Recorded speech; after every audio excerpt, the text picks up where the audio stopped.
नमूनिया फेफड़ों के होने वाली सोजिश या इन्फेक्शन को कहते हैं।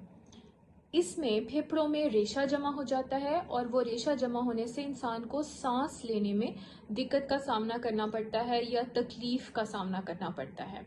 तो ये नमूनिया फैलता कैसे है? दो तरीके हैं इसके ज़्यादा फैलाव के। सबसे ज़्यादा ये छींक या खांसी के ज़रिए फैलता है। जब एक मुतासरा शख्स छींकता है या खांसी करता है तो हवा में जो ड्रॉपलेट्स खारिज होते हैं उनके जरिए वो हवा से एक शख्स से दूसरे शख्स में मुंतकिल हो जाते हैं।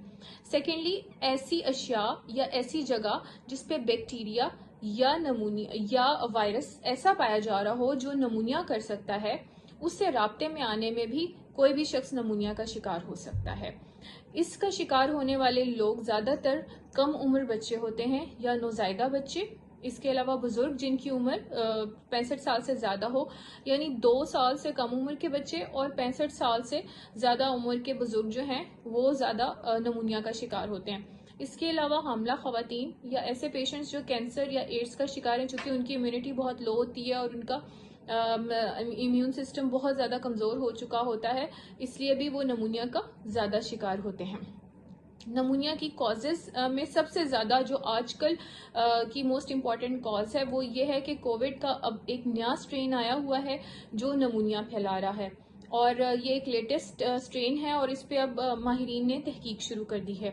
दूसरे नंबर पे पोस्ट कोविड नमूनिया पाया जा रहा है, यानी वो लोग जो ऑलरेडी कोविड का शिकार हो चुके हैं और किसी भी कोविड जब बहुत ज़्यादा फैला हुआ था तो उस टाइम पे उन्होंने कोविड का सामना किया और वो उसको रिकवर कर गए, लेकिन अब उनके लंग्स यानी उनके फेफड़े जो हैं वो कमज़ोर हो चुके हैं और अब वो बार बार नमूनिया का शिकार होते हैं। सो पोस्ट कोविड नमूनिया भी आजकल बहुत ज़्यादा पाया जा रहा है। इसके अलावा वायरल और बैक्टीरियल नमूनिया पाए जाते हैं जो मुख्तलिफ तरह के जरासीम हैं, मुख्तलिफ तरह के वायरसेस और बैक्टीरिया के वजह से होता है। फंगल नमूनिया भी पाया जाता है, लेकिन आजकल जो है वो जो ज़्यादा इंपॉर्टेंट स्ट्रेन्स पाए जा रहे हैं वो कोविड, पोस्ट कोविड या बैक्टीरियल और वायरल पाए जा रहे हैं स्ट्रेन्स।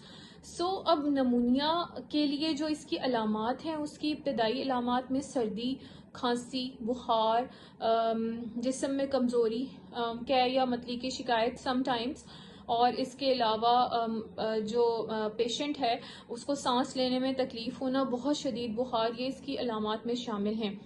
बच्चों में कुछ ऐसी अलामात हैं जिनको डेंजर साइंस कहा जाता है, यानी ये अलामात अगर आ जाएं तो फौरी अपने करीबी तरीन मुआलिज से रुजू करें। वो डेंजर साइंस क्या हैं? सबसे पहले बच्चा जो है उसको सांस लेने में बहुत तकलीफ का सामना करना पड़ रहा होगा। दूसरे नंबर पे उसकी पसलियों में गड़े पड़ रहे होंगे, और तीसरे नंबर पे उसने खाना पीना छोड़ दिया होगा। चौथे नंबर पे बच्चा गुनूदगी का शिकार होगा, उसे बहुत ज़्यादा हिला जुला के भी उठाएंगे तो वो मुश्किल से उठेगा। इस कंडीशन जैसे इसको आप कह सकते हैं डिफ़िकल्ट टू वेक अप। तो ये 4 कंडीशंस अगर बच्चे में पाई जा रही हैं तो आप अपने करीबी तरीन मुआलिज के पास लेके जाएंगे। अब इसका इलाज और एहतियात क्या है या इससे बचना कैसे है? आप लोग अपने करीबी तरीन डॉक्टर से रुजू करें इसके इलाज के लिए। डॉक्टर आपको डायग्नोस करेंगे, जो माहिरीन होते हैं, जो कंसल्टेंट्स होते हैं। अगर ये वायरल नमूनिया है तो वायरल नमूनिया सेल्फ लिमिटिंग होता है, इसमें सिर्फ सिम्टोमेटिक ट्रीटमेंट दी जाती है, यानी जो अलामात आ रही हैं उसके मुताबिक उसकी ट्रीटमेंट दी जाती है। अगर बुखार है तो उसमें फीवर के लिए मेडिसिन दी जाती है, अगर गले में दर्द है तो दर्द के लिए दवाई दी जाती है, एंड सो ऑन। तो जो अलामात होती हैं उसके मुताबिक दवाई दी जाती है और कुछ अरसे में ये खुद ही सेटल हो जाता है वायरल नमूनिया। और जो बैक्टीरियल नमूनिया है उसके लिए एंटीबायोटिक्स दी जाती हैं। उसके लिए अगेन आप अपने करीबी तरीन मालिज से रुजू करें और उनके मशवरे के साथ एंटीबायोटिक का कोर्स शुरू करें। इसके बचाव के लिए कुछ ऐसी एहतियाती तदाबीर हैं जो मैं आपसे शेयर करना चाहूँगी। सबसे पहले तो बच्चों को नमूनिया के हिफाजती टीकों का कोर्स करवाएं। सर्दी शुरू हो जाए तो बच्चों को फ्लू वैक्सीन लगवाएं, ये मैं अपनी वीडियोस में पहले भी आपको बताती रहती हूँ। इसके अलावा बड़ों को भी जो है ना वो वैक्सीन्स का कोर्स करवाया जा सकता है। इससे बचाव के लिए ज़रूरी है कि जो छोटे बच्चे हैं उनको आप उनकी डाइट को बेहतर करें। अगर वो बाहर से खट्टी मीठी गोलियां खाते हैं तो उन्हें मना करें। उनकी आइसक्रीम्स, कोल्ड ड्रिंक्स, उनका जंक फूड बंद करें। सर्दी में उनका जाना बंद करें। अगर बच्चे आपके सहन में खेलते हैं सर्दियों में या लॉन में जाके खेलते हैं या किसी पार्क में, तो कोशिश करें कि जब ज़्यादा सर्दी हो तो वो घर के अंदर ही रहें और उन्हें बाहर आप ना निकलने दें। इस तरह इससे बच्चे जो हैं वो ज़्यादा से ज़्यादा महफूज रहते हैं। اس کے علاوہ خوراک ان کی بہت بہتر کریں، ان کو ہائی پروٹین ڈائٹ دیں، کوشش کریں کہ ناشتے میں جو ہے 2 انڈوں کی سفیدی کا استعمال شروع کریں. اس سے مدافعتی نظام بہت زیادہ اسٹرانگ ہوتا ہے، اس سے امیونٹی کا اسٹرانگ ہونا کہتے ہیں. ہائی پروٹین ڈائٹ کا استعمال کریں اور زیادہ سے زیادہ سردیوں میں سوپس اور یخنی اور گرم اشیاء کا استعمال کریں. ان چیزوں کے اس طرح سے استعمال سے آپ نمونیا سے بچ سکتے ہیں.